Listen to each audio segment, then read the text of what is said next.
This is the Star Nightlight for kids. We got this for my daughter when she was having some sleep anxiety. So far, she loves it. I can show you here, it changes the colors.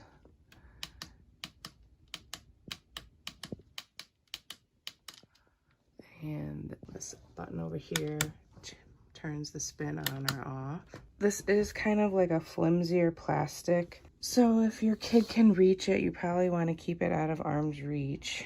And there's also this cover to protect that, so you don't have to have it projecting either. It could just kind of be going with that on.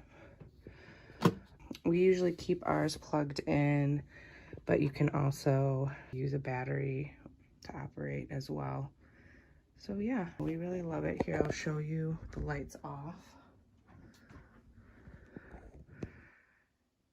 It projects like really well.